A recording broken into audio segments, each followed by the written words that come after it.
This is the Manga Xanadu Manga Dome podcast. I am your host, Laurie Henderson. Join me on this journey into the world of manga, where a river of reviews flow through caverns of commentary down into the latest news. Welcome to the Manga Dome.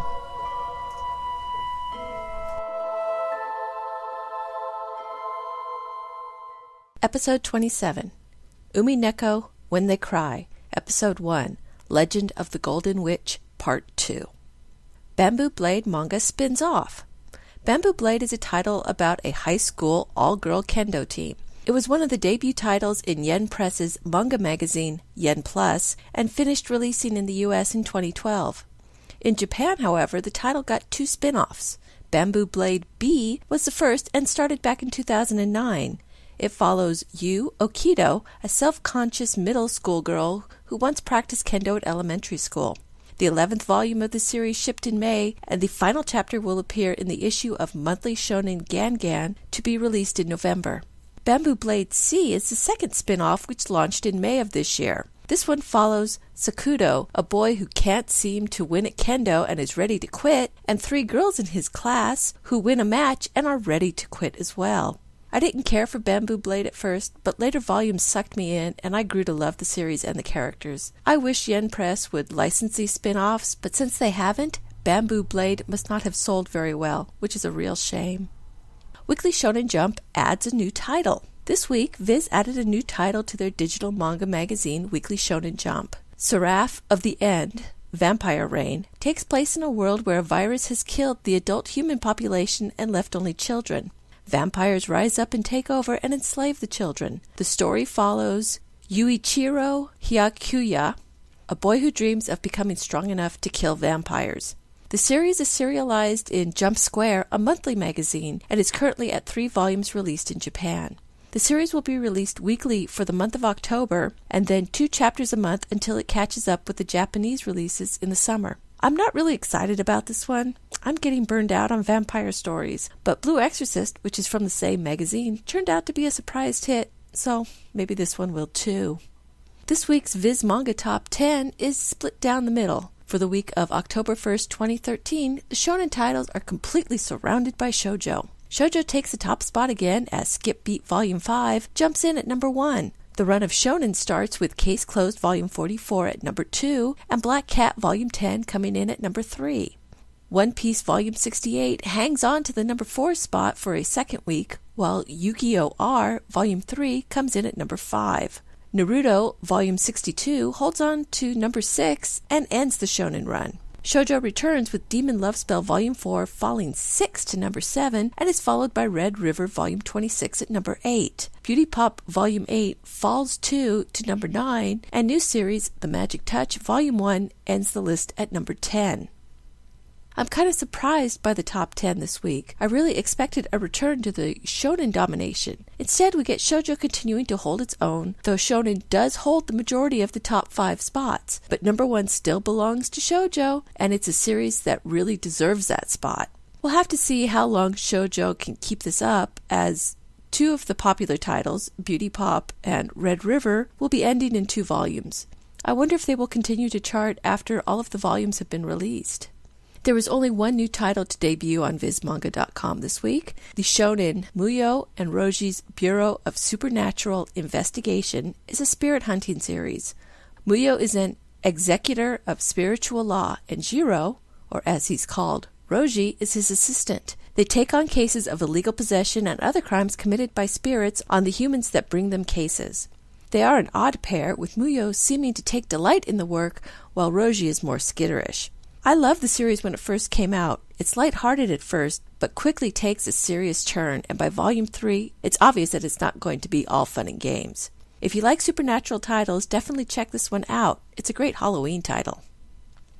Manga on the September Bookscan. Nielson's Bookscan released their numbers for the month of September, and manga fared fairly well, taking 9 of the 20 spots. What's surprising about this is that it wasn't orange-suited ninjas or magical girls dominating the list, but naked titans. Sitting on top of the list for both manga and comics is Sailor Moon Short Stories Volume 1, the penultimate Sailor Moon volume at number 1. Right behind at number 3 is Naruto Volume 62, and hot on the ninja's heels is Attack on Titan Volume 1 at number 4.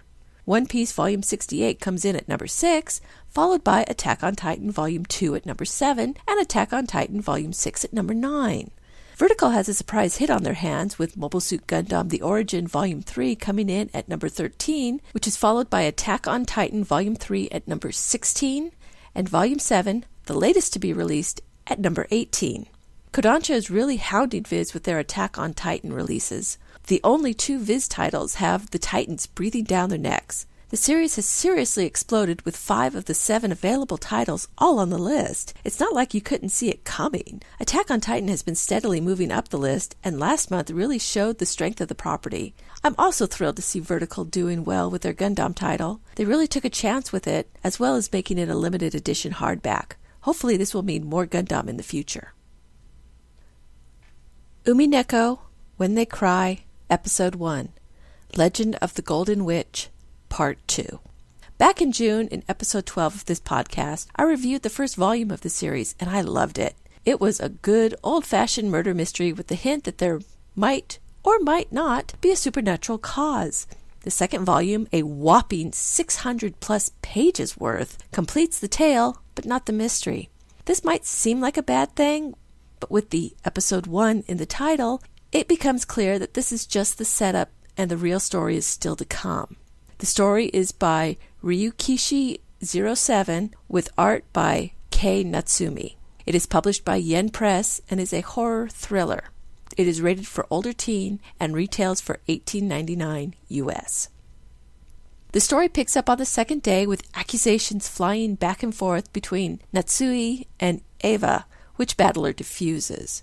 Eva and her husband leave the others to be in their room by themselves and are later found dead in the classic locked room mystery. With their deaths comes a succession of more that takes out the rest of the servants and ends with Natsui facing Beatrice and being killed, which is then followed by the kids. The episode ends with the revelation that the story is based on an account of the 2 days written by a Maria Ushiromiya begging for someone to find the truth of the murders. An epilogue brings the kids back, including Battler. He still refuses to believe in magic or that Beatrice is real. Beatrice appears, gloating, and Battler issues a challenge that he will prove everything that happened on the island was done by a human, no magic needed, and Beatrice accepts, confident that he will not succeed. The first thing I picked up about this volume, besides the huge page count, is that it stopped being a murder mystery. The survivors still want to discover who is responsible, but there is a lot of waffling going on between whether Beatrice is real or if the culprit is one of the family members. This is seen most with Battler, who continues to flip the chessboard between the 19th person on the island or with one of the 18 being responsible. At one point, he even wishes Beatrice was real so he wouldn't have to suspect one of the family. But in the end, he cannot believe in magic or witches. The story is presented in such a way that, like flipping the chessboard, you can see both an explanation for a human culprit and a supernatural one. This back and forth keeps the reader off balance all the way until the very end. It certainly kept me rooting for Battler. He was the only voice of reason among all the others, especially Maria, who kept espousing how Beatrice and magic was real. Maria really got on my nerves throughout this volume, as she was shown practically supporting Beatrice and hoping she would win. She really believed in the promise of the Golden Land, where the dead could come back to life and they would all live happily ever after. It made it easy to suspect her as one of the possible culprits. I was glad whenever Battler would flick her in the head and stop her incessant laughing. We finally meet Beatrice, but she seems more like a grown-up Maria with the same haughty expression and condescending words. This actually gives some credence to this being based on an account written by Maria. What really got me, though, was the epilogue at the end, where everyone was insisting that because Battler couldn't come up with an instant explanation for all the events, it had to have been magic. I really hate this argument from ignorance that is so often used by those who want to believe in the supernatural. In the afterword, the author challenges the reader to continue to believe a human was responsible after reading the second episode and says, "After all, don't you find it very arrogant to assume that all things that happen in the world can be explained by humans?" I find it very presumptuous to assume that it can't. For all the enjoyment I get from stories with magic and supernatural, we still live in the natural world, and even if something can't be fully explained now, that doesn't mean it won't be in the future, or worse, that it must be the work of the supernatural. If anything, the author's afterword only makes me dig my heels in further than to consider the possibility of magic being real. I'm with Badler all the way. The lack of mystery solving was a little disappointing. It seems the whole solve the epitaph part of the story was completely forgotten until the last third, where Badler finally makes the connection between it and the murders. This was even pointed out in the epilogue, in an almost meta moment with the characters. It was obvious that the knights were the methods of death, but I was looking forward to some boy detective work from Badler and his chessboard flipping. It was also disconcerting to see Badler lose faith in his deductive abilities, as he realized his flipping the chessboard might not work if his opponent was playing by a different set of rules. I expect this will get explored in subsequent volumes. Overall, though, I still enjoyed the second volume and was ready to dive into the next episode volume. After reading Maria's final words from the written account and Jessica's final words in the epilogue, the narrative of the whole first episode becomes suspect and unreliable as an accurate account of the events. Or they could be the misleading account. This seems to be the real mystery, not uncovering the murderer, but finding the truth of what really happened. I'm really looking forward to seeing what Beatrice throws out and how Badler will respond, because this is not just Badler's battle. The author's challenge makes it my battle too, and I will stand firm. For all the doubt that was sown for a human being responsible, there is just as much that magic was responsible. May the most rational side win. I give Umineko When They Cry, Episode 1, Legend of the Golden Witch, Part 2, a 5 out of 5 stars. Thank you for listening to the Manga Xanadu Manga Dome podcast. You can find links to the stories and books discussed here in the show notes at manga.jdragononline.com. You can email me with any questions at xanadu@jdragononline.com or leave a comment on this post. Rate me on YouTube and follow me on Twitter at Manga Xanadu, all one word. Until next time, farewell from the Manga Dome.